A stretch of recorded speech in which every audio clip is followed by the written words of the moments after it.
Welcome to Entrepreneurship Networking Program. Your host, Miller Jonathan Mpoku, and tonight we shall be talking about promotion and development of cooperatives. And to help us with this topic, we're joined by Dr. Mwinga Mwemba, Director of Cooperatives and Entrepreneurship Development at the Ministry of Small, Medium Enterprise Development. Welcome, madam. Thank you so much, Jonathan. Okay, we're very happy to have you tonight. I'm happy to be here. All right, finally. Okay. As you know, the Ministry of Small, Medium Enterprise Development was created to promote and develop cooperatives and enterprises in the country. So we'll go for a short break and we'll be back.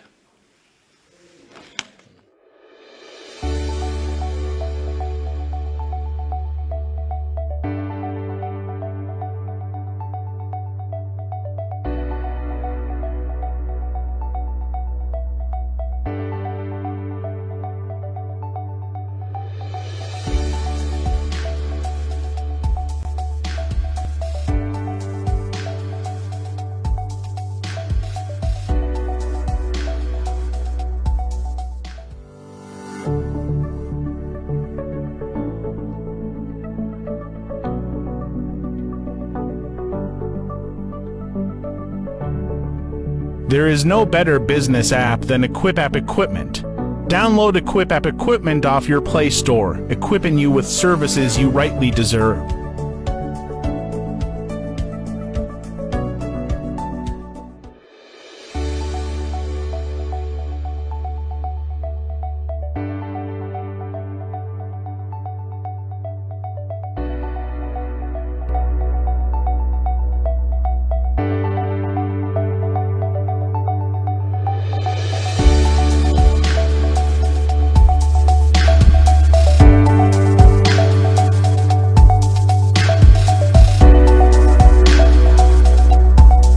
Welcome back.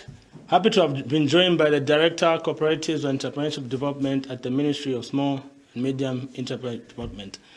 Talking about promoting and developing cooperatives and entrepreneurs and enterprises in the country. So I'll just run into it, madam. Yes. We are aware of the Department of Cooperatives being created by the ministry. Yes. But obviously, there are questions that people are actually asking. Exactly what are some of the functions, maybe a few, of the cooperative development at a department at the Ministry of Small and Medium Enterprise? Okay, thank you so much, Jonathan.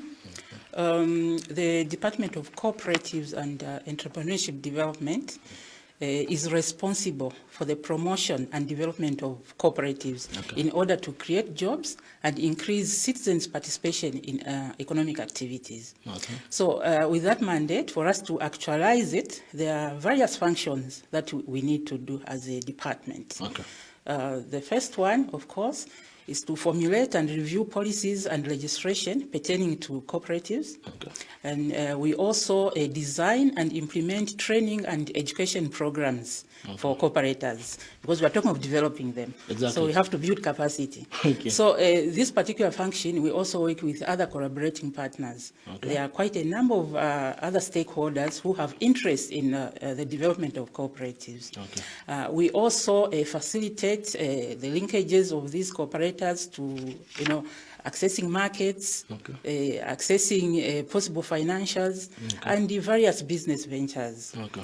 Then in addition, we offer technical support to whatever businesses these cooperatives are doing, in conjunction, of course, with other technical ministries. Okay. We also, deal with dissemination of information to do with cooperative development. Okay. Okay. Yes, and any other activity that has to do with promotion of cooperatives. Okay, perfect, yes. Perfect. Okay. But let's unpack it, Doctor.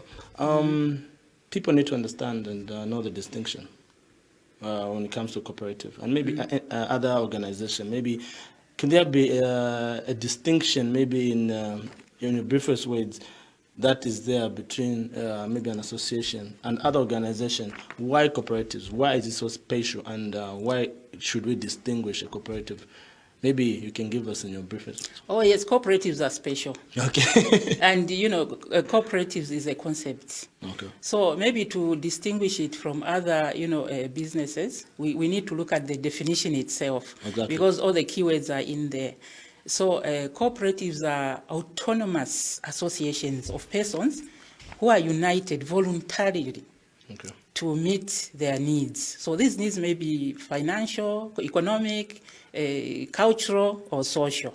So they come together in a jointly run and democratically controlled entity called a cooperative. Okay. So it's so different from these other businesses. All right. Okay. Yes. Okay. And obviously, speaking about cooperative, maybe it comes out like a complex item. Maybe some people might need to know. Okay.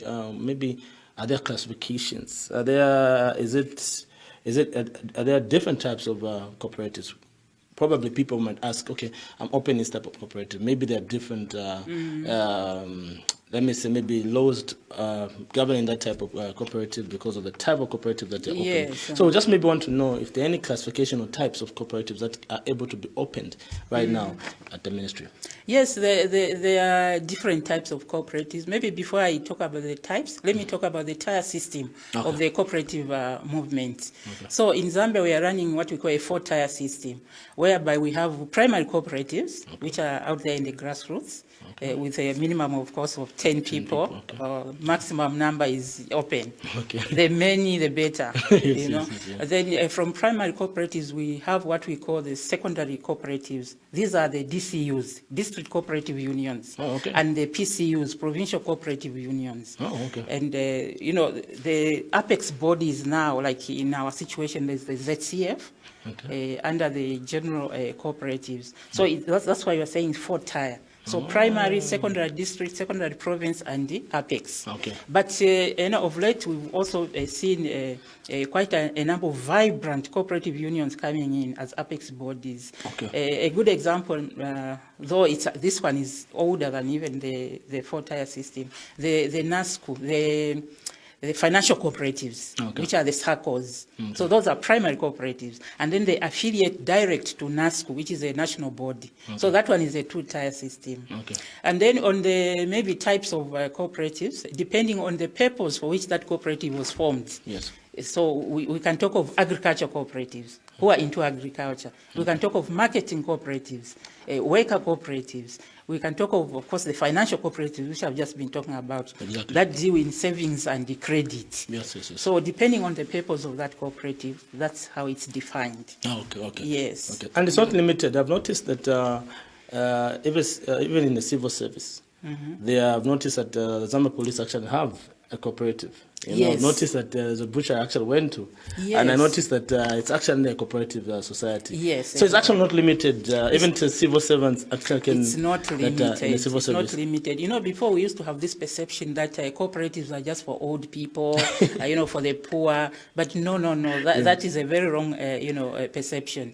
Cooperatives are even for the learned. Workers, they join cooperatives. They get loans from their circles. So if you are not in a cooperative, I suggest you join one now. It's actually very interesting. Maybe I can just draw you out here. It's very interesting. I know that the ministry is actually pushing for cooperatives, of course, in agriculture, but I've noticed that you've also brought in other cooperatives in finance and many other things. Before, people would say most cooperatives are into agriculture. Maybe that's not the concept of it's for old people, because people believe, farming is for the older people. But I've noticed that there's a deliberate move by the government to actually tackle many other sectors. That's, I think, one of the reasons why this ministry was formed, so that we diversify these cooperatives. We need cooperatives in all sectors of the economy. We cannot blame the fact that about 97% of cooperatives are into agriculture because of the nature of the activities of our people. Majority of our people are into agriculture. And remember, initially, the Department of Cooperatives was under Ministry of Agriculture. Then we moved to Commerce, and then now we are in small and medium. So we are looking at all sectors. Mining, tourism, education, health, all the sectors. Okay. We want cooperatives to be in all the sectors, Okay. because definitely that is the best way of, channeling development to the people. Okay, interesting. Yes. Interesting. You brought up an issue of education.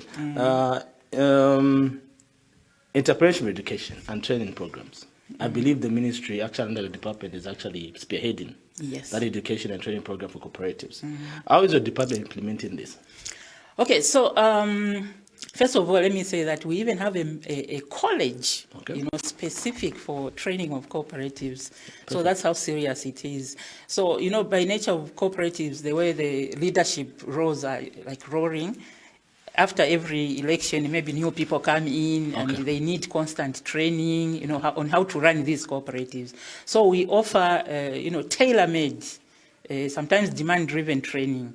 Oh. So we first of all do some assessment so that we look at the gaps, Okay. the knowledge gaps in these cooperatives. Yes. Are they having challenges in running these cooperatives? Is it governance issues? Yes. That kind of thing. Or is it technical? Yes. If it's technical, is it the business that they are doing that they are not able to do because they lack technical know-how? Yes. So we work with the people who have the technical know-how. For example, if it's poultry, Yes. then we work with the specialists in poultry. Exactly. We channel these trainings there.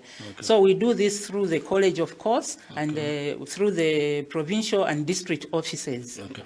We have presence in all the districts in the country. Yes. And if there's one or two districts that do not have staff, we've made administrative arrangements so that those districts are not left, unhandled. Okay. Yes. Okay. And it's interesting. I think when I was here earlier, under the 2 years, the ministry has actually been established. One of the successes. I don't know the period, but I think within 2 years, you've actually trained. I think almost 3,000. More than that. More than that, students. We are on the ground, Jonathan. Okay. We are on the ground. Sometimes it's a pity that, as government, we do not sing enough of the things that we do. Okay. I know maybe in terms of publicity, we are lagging behind, Okay. but things are changing now. Okay. We are in the process of producing documentaries showing the successful cooperatives. Okay. We want people wherever they are to see that, yes, it is possible to have a successful cooperative with viable businesses, enterprising, instead of, seasonal cooperatives. Indeed. Because the more businesses they have,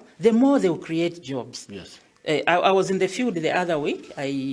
I interacted with some cooperators, and one of the first questions I asked them is, how many people have you employed in your cooperative? Okay. And every time I'm told, there is never zero. Okay. Zero is never an answer. So they tell me the minimum is 2, 3, 4. I spoke to a cooperative in Kazungula. They have 11 employees. Wow. And these are lucrative jobs, Jonathan. Yeah. Lucrative and throughout the year. Okay. They even employ graduates, diploma holders. Oh, okay. Now imagine, of the 100,000, more than 100,000 cooperatives that we have in Zambia, if all of them were enterprising, okay. And even a minimum of at least just one employee per cooperative, yes. That is 100,000 plus jobs created. Yes. So it's really something that is achievable. Okay. Yes. That's very interesting. But earlier in the program, we spoke about one of the functions was to coordinate programs relating to access to finance. You spoke about linkages, market and business linkages. Yes. How is the ministry pushing this agenda? So, as a department, we play a facilitatory role. Okay. We actually physically link some of these cooperatives to off-takers, okay. so that they can access market for their produce or products. Yeah. We also, have, stakeholder engagement. Okay. With the possible financials, okay. So that we lobby for maybe reduced interest rate loans. Exactly. All these things we do. Okay. So it's like it's a continuous process that we're doing together with the cooperatives and the possible financials, possible off-takers. So it's something that we are always doing. Okay. But of course, we have to look at the quality of the products that the cooperatives are doing. Oh. Because once the product is out there on the market, they will not say, oh, let's buy this, because even if it's poor quality, it's from cooperatives. No, okay. They compete equally with the, those, big people. Yeah. Okay. So we have to make sure that the quality is up to standards. Okay. Yes. I understand. Speaking of quality, okay, I'm talking about capacity building, especially. Let me go maybe in a bit specific. The fact that cooperatives 97% is in agriculture. Yes. So you find that most of these cooperatives want to sell their products maybe at these chain stores. You know, how is the ministry, like you've said, trying to create capacity for these cooperatives to ensure that the things they're going to provide has actually quality? Yes. You know, for them to be saved, maybe at Pick and Pay, maybe Yes. at Choppies. You know, is there any specific moves that the ministry is actually doing, the department specifically, to help these cooperatives to ensure that they meet the minimum standards, you know, Yes. to get those products there, than Yes. just to blame the ministry? No, you're not helping us enough. Exactly. But yes. Yeah, I hear you. Yeah. So I think the department, in conjunction with our sister department, BDG, we, of course, apart from just linking them direct, we ensure that maybe the quality of the produce, just as I said, is of high standard. So we do that through training. Okay. So we train them in conjunction with the other institutions like ZABs, you know, that look at specific at quality, you know. And actually now we are talking of access to not only local markets, even foreign markets, because we do have cooperatives that have been supplying to, you know, chain stores. And now they are saying, okay, now local market we've accessed. What is next? International market. So we are looking at the quality of the produce and products. Now just in terms of accessibility, like maybe how do people or cooperatives, maybe even other enterprises, able to get some of your information, you know, from a department, in terms of maybe they want to know information about, is the ministry accessible? Yes. Your department accessible, or vehicle ways of getting this information to them? Is it easily accessible to come through to your department to say, okay, as a cooperative, this is what we are going through? How is the accessibility to the ministry? We are very accessible. We have an open door policy, but then in addition to that, we have presence in all the districts in the country. Oh, okay. We have presence in all the provinces. So I know some people, they will go to maybe a district and say, I'm looking for small and medium development officer, because of the name of the ministry. Yes. So our district officers are called the District Cooperative and Entrepreneurship Development Officers. Oh, okay. And there are two actually. Okay. And then the other one is called the Cooperative Inspectors. So those are there, and they are dealing with all, you know, issues pertaining to the ministry. Okay. Those are our officers at the districts and the provinces. I know before maybe it was a challenge, you know, maneuvering, you know, reaching the cooperators. But now, my minister, the Minister of Small and Medium Enterprise, and my permanent secretary, almost every day they are on radio, they are on TV, talking about our activities, you know, and how we want to enhance them. So in that manner, we've also facilitated transport will be available now at provincial level. Even at the district level, we are starting with maybe a few motorbikes, depending on what is on the budget. But by end of next year, we want to make sure that all the districts are capacitated in terms of transport. Perfect. Interesting. Yes. Interesting. You know, as we are heading to the final minutes of our program, maybe I can just ask you, what are your final words for cooperatives, or will be cooperatives out there? Okay, I think what I would want to say to maybe like the existing cooperatives is that I think it's high time that we pulled up our socks. As Zambia, we've been there. The cooperative movement was a success in Zambia. Countries like Kenya, Tanzania used to come to Zambia to learn, and look at where they are now. So there's an enabling environment now. Things are being put in place specifically for cooperatives. So I think government, we are ready to go all the way. So they have to meet us halfway. This message can go very well, especially with the cooperative unions. They are struggling at the moment. The DCUs, the PCUs, and the Apex bodies. Look at the interests of your members, your affiliate members, who are the primary cooperatives. That is where our interest should be. Exactly. All right, okay. That's Dr. Mwinga Mwemba, you know, speaking about cooperatives and what the government is actually doing under the means of SME under the Department of Cooperatives and Entrepreneurial Development. So much is being done. So you're encouraged to actually open as many cooperatives as you can, you know, and you can get information from the ministry. It's highly accessible. people in all the 116 districts to be able to get your information. So I just want to thank you so much, Doctor, for actually according us your time tonight from your busy schedule, and we're really happy, and I'm sure the viewers have actually gotten one or two things, and I'm sure you have more cooperatives coming through. Thank you so much, Jonathan, and the pleasure is mine. Thank you. Thank you so much, viewers, and see you next time.